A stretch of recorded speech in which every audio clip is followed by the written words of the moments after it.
Ya, Untuk tema saya yaitu bagaimana solusi lulusan TP dalam mengembangkan kurikulum baru dan memfasilitasi peserta didiknya. Itu iya, tema saya, Pak. oke. Jadi saya langsung Ya, ya, saja ya, dari pertanyaannya, Pak. Nah, ya, bagaimana lulusan TP dalam mengembangkan kurikulum baru dalam tahun ke tahun? Nah, contohnya seperti sekarang dalam pembelajaran di kelas kita sekarang menggunakan kelas virtual. Jadi untuk pendapat ya. Bapak, bagaimana eh, eh, Bapak sebagai lulusan TP itu?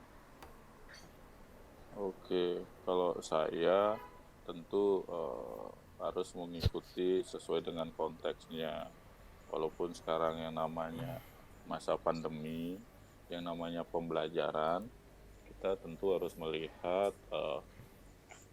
dalam merancang sebuah kurikulum, melihat banyak aspek, mulai dari sarana prasarana, kesiapan guru, kepala sekolah, dan siswanya. Kalau kita tetap bersikukuh atau tetap pada pendirian bahwa pembelajaran harus dilaksanakan dengan pembelajaran daring, tentu tidak akan mungkin berjalan dengan baik karena keberagaman dari peserta didik itu harus perlu juga kita antisipasi dan juga harus kita bisa menyesuaikannya. Contoh, kalau anak-anak di pedalaman atau di desa tentu akan sulit melakukan pembelajaran daring. Tentu yang lebih pas kita harus membuat kurikulum untuk bisa dilakukan dalam kondisi setting dengan pembelajaran jarak jauh. Seperti tadi saya sampaikan, pembelajaran jarak jauh itu adanya keterpisahan siswa dengan gurunya. Nah, dengan apa? Bisa dengan surat menyurat, dengan korespondensi. Nah, hal-hal itulah yang mesti harus kita kita apa namanya harus kita ketahui di dalam mengembangkan sebuah kurikulum nantinya. Nah, dalam rangkaian mengembangkan sebuah kurikulum tentu harus ada hal-hal yang akan dicapai dalam sebuah hasil pembelajaran. Contoh, ada kompetensi yang harus dicapai, ada tujuan pembelajaran, kemudian di breakdown menjadi tujuan-tujuan pembelajaran yang lebih kecil. Nah, bagaimana kita bisa merancang itu tidak lepas dari adanya kebijakan-kebijakan ataupun peraturan-peraturan yang sudah dikeluarkan oleh pemerintah, misalnya terkait dengan standar nasional pendidikan seperti itu. Kemudian ada panduan-panduan yang sudah dikeluarkan oleh pemerintah, itulah yang harus kita gunakan sebagai acuan di dalam mengembangkan kurikulum, baik kurikulum darurat kah nanti namanya atau kurikulum yang apa namanya yang memang nanti berstandar internasional atau kurikulum nasional. Tentu acuan-acuan yang harus kita kita gunakan seperti tadi yang saya sampaikan, seperti itu. Oke, Baik, Pak. Untuk pertanyaan ada kedua, lagi.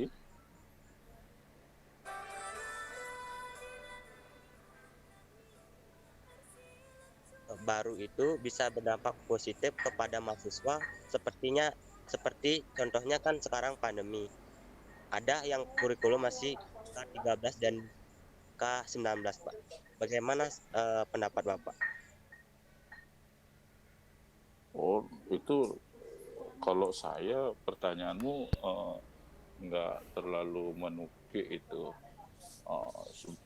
Sebenarnya gini, itu kan harus dilakukan survei terkait dengan itu.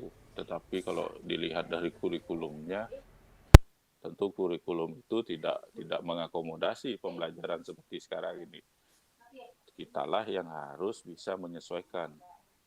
Nah, bagaimana caranya? Ya harus melakukan inovasi-inovasi sebagai lulusan teknologi pembelajaran. Banyak inovasi yang bisa dilakukan di dalam mensukseskan kurikulum itu, walaupun dalam sekarang ini perubahan terjadi di mana pembelajaran tidak bisa lagi tatap muka, tetapi dilakukan secara daring atau pembelajaran jarak jauh. Nah, di sanalah peran saudara. Apa yang harus dilakukan? Bagaimana bisa terjadi proses belajar itu? Apakah dengan medianya, apakah dengan interaksi dengan gurunya, dengan siswanya, seperti itu. Seperti itu jawaban saya. Ada lagi? Di sini saya kan ada 4 pertanyaan, Pak. Cuma yang ketiga udah tadi udah Iya, dijawab sama Bapak dari Ibnu. Jadi saya langsung ke 4 saja, Pak. Eh, apa saja kendala yang Bapak alami iya, saat iya, menerapkan kurikulum silakan. baru? Seperti yang berbasis teknologi sekarang. Kalau saya ndak pernah eh, oh, kalau kalau kendalanya, kalau dari saya sendiri tidak ada kendala. Mungkin saja kalau dari dosennya, mungkin dosen-dosen yang sudah senior ada kendala sedikit. Karena apa? Adaptasi dengan teknologi yang digunakan sekarang. Seperti itu. Jadi perlu ada pelatihan-pelatihan penggunaan teknologi yang apa namanya dilakukan secara terus-menerus. Jadi makanya kalau saudara lihat atau saudara baca kebijakan dari rektor terkait dengan pembelajaran di masa pandemi ini kan tidak mewajibkan harus menggunakan satu aplikasi ini atau menggunakan aplikasi tertentu yang memang sudah dipatok, tidak, tetapi apa namanya diberikan kebebasan kepada dosen untuk menggunakan yang bisa dilakukan antara dosen dan mahasiswa. Kalau dosen dan mahasiswanya bisa melakukan Google Meet, WA, ya silakan.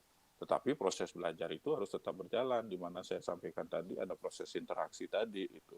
Ada interaksi siswa dengan siswa, siswa dengan dosennya, dan juga siswa dengan kontennya atau materi-materi pembelajarannya. Seperti itu. Oke, Baik, ada Bapak. Terima lagi? kasih. Itu saja dari pertanyaan saya. Ya, ya, sama-sama. Baik Bapak, untuk kita udah segitu saja Bapak, dan juga terima kasih Bapak telah menjadi narasumber di mata Ya, oke. gini-gini ya Pak, untuk pemenuhan tugas reportasnya Pak. Maaf jika ada salah-salah kata Pak nggih, dan juga maaf mengganggu waktu Bapak Pak. Semua Bapak sudah menjadi Terima narasumbernya. kasih. Semua Bapak, Ya, Terima kasih, Pak. terima kasih Pak. Eh, jadi kami oke. Ya, ya, sudah selesai. saya izin. Nggih nggih Bapak. Saya juga dan teman-teman Oke akan deh. Ya, eh, saya izin live. Makasih banyak. terima kasih Pak.